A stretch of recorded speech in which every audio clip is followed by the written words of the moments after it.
They asked for an older mechanic. Big mistake. The wrench felt heavy in my hand, heavier than usual. Maybe it was the humidity clinging to the air in the shop, or maybe it was just the weight of feeling like a dinosaur in a world of robots. Precision. Auto was a good place to work, I couldn't deny that. Brenda, the manager, was fair, and the guys and Lisa were all right. But lately, it felt like all the good work, the stuff that made you feel like a real mechanic, was going to the young guns with their laptops and their diagnostic solutions. I was Frank Harrison, but everyone called me Sparky, a nickname earned back in the day for my, shall we say, enthusiastic approach to ignition systems. Now, I was just doing oil changes and brake jobs, watching Kevin, fresh out of trade school, swagger around like he invented the internal combustion engine. Then Mr. Henderson walked in. He was a walking stereotype, silver hair slicked back, expensive suit, and an air of importance that could curdle milk. Trailing behind him was a '67 Mustang, gleaming like it had just rolled off the assembly line. It was beautiful, a real classic, my kind of car. "I need someone experienced," Henderson announced, his voice booming across the shop. "Someone who knows these cars inside and out, none of this computer nonsense." Brenda's eyes lit up. She saw dollar signs dancing in front of her. "Of course, Mr. Henderson, we have just the man. Sparky, come over here." I straightened up, trying not to look too surprised. Brenda hadn't called me Sparky in weeks. Usually, it was just Frank, if she bothered to say my name at all. "Mr. Harrison here is one of our most experienced mechanics," Brenda said, laying it on thick. "He's been working on cars like this for decades." Henderson eyed me up and down, like I was a used car he was considering buying. "Decades, huh? You look the part." I resisted the urge to tell him that the part included knowing more about that Mustang than he probably ever would. "Yes, sir. I know these engines like the back of my hand." "Good," Henderson said, his voice softening slightly. "Because this isn't just any car. This is a piece of history. I want it treated with respect." Brenda practically vibrated with eagerness. "Of course, Mr. Henderson. We'll take excellent care of it." She turned to me. "Sparky, this is a top priority. I want you to handle it personally." For the first time in months, I felt a spark of, spark. A real job, a classic Mustang, a chance to show these youngsters what I could do. I almost smiled. Almost. The trouble started almost immediately. The engine had a subtle misfire, barely noticeable, but enough to rob it of its pep. I ran some basic tests, listened to the engine, and narrowed it down to a possible ignition issue. Simple enough. Then Henderson started hovering. He'd stand right behind me, breathing down my neck while I worked. He'd pepper me with questions, not out of genuine curiosity, but out of suspicion. "Are you sure you know what you're doing?" he'd ask, even if I was just tightening a bolt. That seems like a rather archaic method. I tried to be patient. "Mr. Henderson, I've been doing this for a long time. I know what I'm doing. But have you considered, the internet says?" He'd trail off, quoting some forum post from someone who probably hadn't even seen a real engine, let alone worked on one.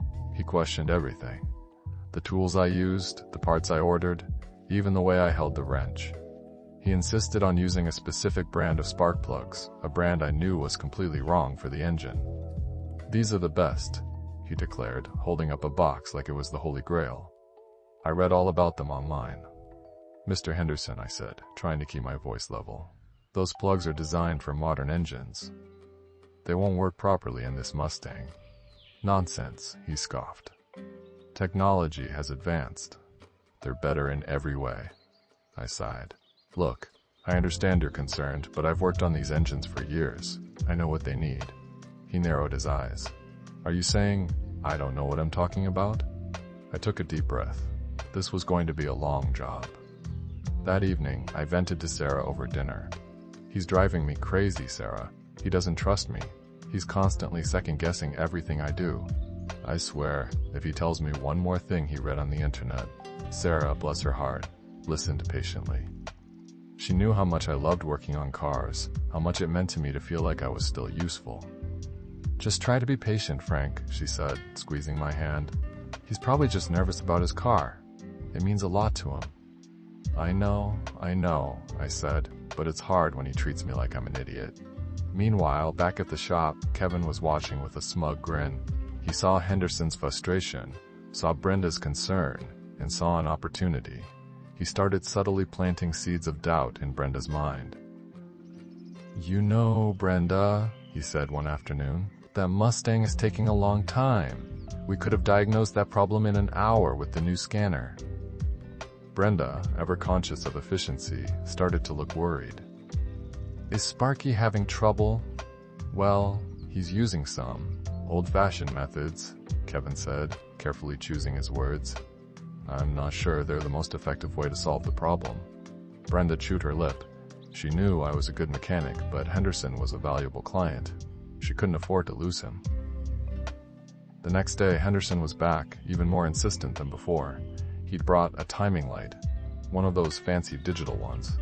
"I think the timing is off," he said, pointing at the engine. "I want you to check it with this." I looked at the timing light. It was designed for modern cars with electronic ignition systems.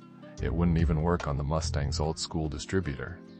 "Mr. Henderson," I said, trying to explain without sounding condescending, "this timing light isn't compatible with this engine. I use a traditional one." "Traditional?" he scoffed. "You mean outdated? I want you to use this one. It's more accurate." I felt my patience wearing thin. "Sir, I can assure you, the traditional method is perfectly accurate for this engine. I've been setting timing this way for 30 years. He folded his arms. "I'm paying you to do a job. I want you to use the tools I want you to use." That was it. Something inside me snapped. 30 years of experience, 30 years of knowing what I was doing, and this guy was treating me like I was some kind of incompetent fool. "Fine," I said, my voice tight. "I'll use your timing light." He beamed. "Good. I knew you'd see it my way." But as he walked away, I couldn't help but think that he wouldn't be seeing things his way for long.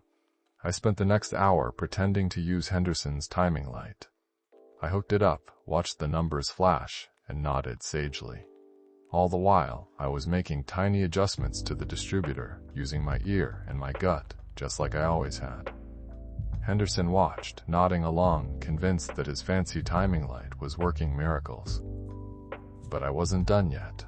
Henderson had also insisted on those wrong spark plugs. I'd installed them, gritting my teeth, knowing they were making the misfire worse. Now, it was time to fix that. I waited for Henderson to go get his afternoon coffee. Then, I sprang into action. I pulled out the wrong spark plugs and tossed them into a trash bin. Then, from a hidden compartment in my toolbox, I pulled out a set of Autolite spark plugs, the correct ones for the Mustang. I installed them quickly, carefully tightening each one to the proper torque. I stuffed the spark plug boxes into my pocket. Henderson returned, coffee in hand, just as I was finishing up. "All done with the timing?" he asked, smugly. "Yep," I said, wiping my hands on a rag. "Ready for a test drive?" He practically bounced with excitement. "Let's go." We climbed into the Mustang, and Henderson turned the key. The engine sputtered to life, coughed a few times, and then settled into a rough idle. The misfire was still there, maybe even worse than before. Henderson's smile faltered. "What's going on?" "Just needs to warm up," I said, trying to sound reassuring. But inside, I was grinning.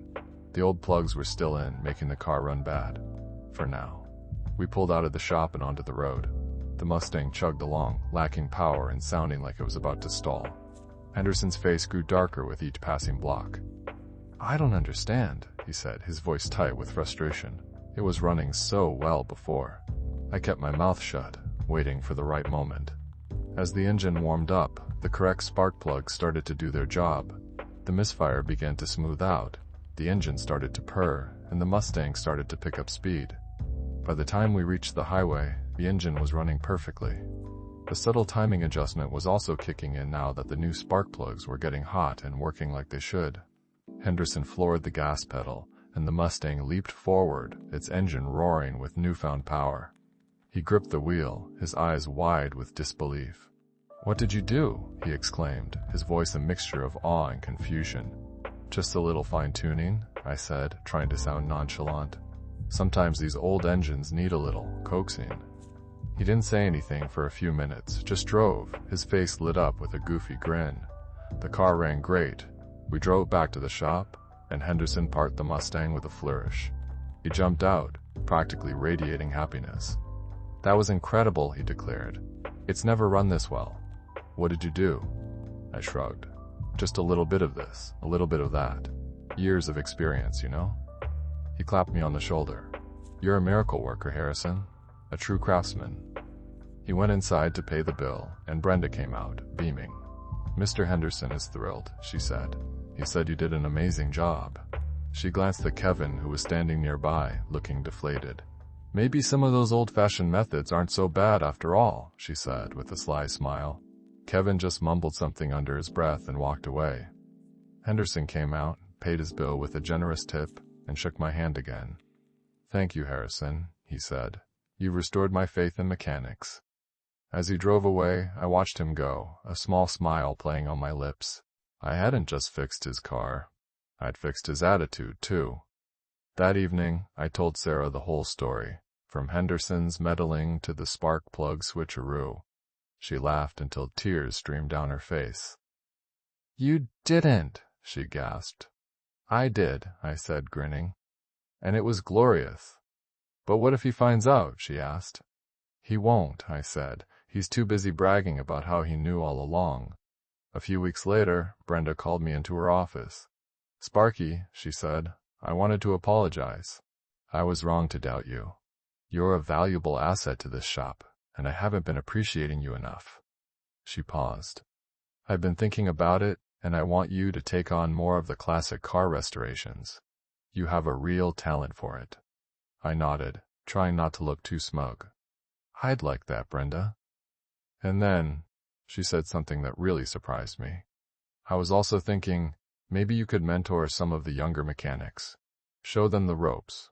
Bridge the gap between the old and the new." I smiled. "I'd be happy to." A few days later, I found Kevin staring at a disassembled carburetor from a '68 Camaro. He looked lost and frustrated. "Having trouble?" I asked. He glared at me. "I know how carburetors work," he said defensively. "I just haven't worked on one before." I chuckled. "Well, come on over here. Let me show you a few things." I spent the next hour explaining the intricacies of the carburetor, showing him how to adjust the floats, clean the jets, and fine-tune the idle. He listened, grudgingly at first, but then with genuine interest. As I showed him how to use a feeler gauge to set the points, I didn't tell him about Mr. Henderson and the spark plugs. I didn't need to. He was learning a different lesson, a lesson about respect, experience, and the enduring value of old-fashioned know-how. He started asking questions, and I had the answer. Maybe the old dog could still learn a few new tricks, and maybe, just maybe, he could teach the young pups a thing or two as well.